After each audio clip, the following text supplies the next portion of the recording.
муҳорибаи рейтингӣ дар вазни сабук байни Арманд Сарукян бо рекорди 19.3 ва Рафаэл Досанус бо рекорди 32.14 дар коркар қарор дорад ва метавонад ки рӯзи 29 апрел дар турнири UFC Fight Night баргузор гардад. Ассалому алайкум дӯстон, хуш омадем ба шабакаи мо. Дар навори имрӯза барои шумо тозатарин ва муҳимтарин хабарҳоро аз ҷаҳони ММА омода кардем ва боварӣ дорем ки навор ба шумо писанд меояд. Барои ҳамин навор то ҳафтаи гузашта турнири UFC Fight Night баргузор гардид ки дар муҳорибаи асосии турнир ду топови ҷангори вазни 61 кг Пётр Ян ва Мераб Двалишвили вохӯрданд. муҳорибаи онҳо тамоми 5 раунд идома дода ба фоидаи Мераб Двалишвили ба анҷом расид. ӯ ба Пётр Ян тамоман имконият надода ҳамаи раундҳоро гирифт ва ҳамин тариқ ғалаба ба даст оварда ғалабаҳои пайдарҳами худро 9 то кард. Ана барои Пётр Ян боша ин сеюм мағлубияти пайдарҳам шуд. Пётр дар 5 муҳорибаи охирони худ танҳо як ғалаба ба даст овардааст. шаби гузашта президенти UFC Дана Уайт оиди ин муҳориба фикрҳои худро баён кард. биён суханҳои Уайтро гӯш мекунем.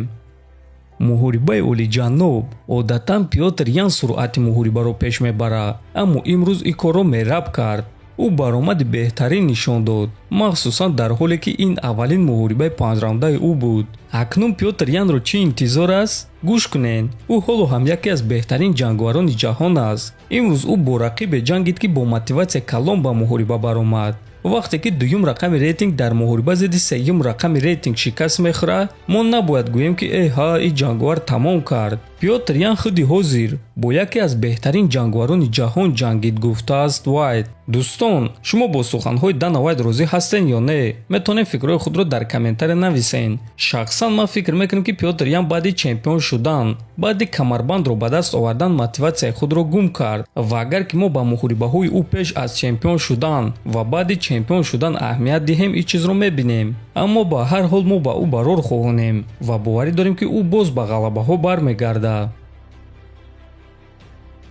аллакай рӯзҳои истироҳатӣ меомадагӣ, мо шуморо турнири калони UFC 286 интизор аст ки муҳорибаи асосии ин турнир муҳорибаи унвонӣ дар вазни нимёна, сеюм муҳориба байни чемпион Леон Эдвардс ва чемпиони пешина Камаруддин Усман мешавад. дуюм муҳорибаи асосии турнир боша муҳорибаи рейтингӣ дар вазни сабук байни ду ҷангвари дурахшон Рафаэл Физев ва Ҷейсон Гейҷи хоҳад шуд.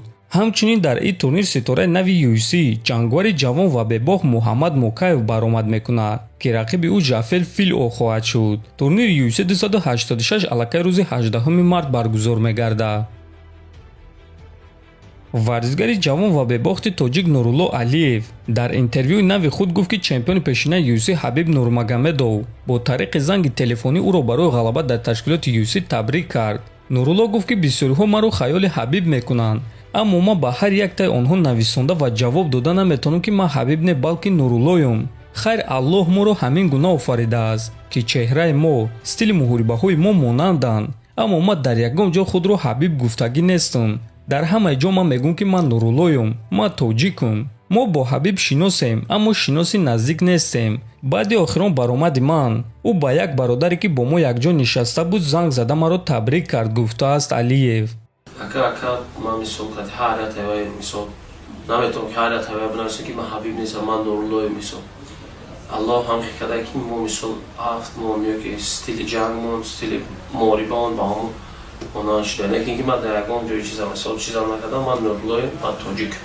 баъд аз охирон баромади ман як бародар занг зад табрик кард, ҳамҷо мо штак дема каса.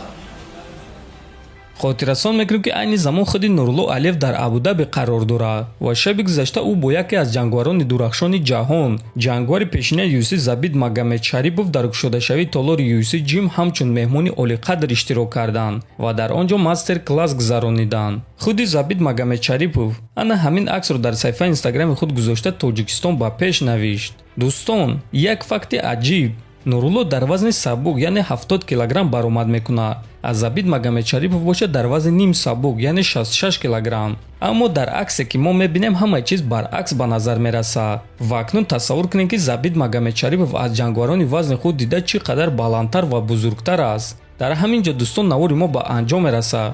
фикру ақидаҳотонро нависен, ҳатман дар канали мо обуна шавен. то боздид.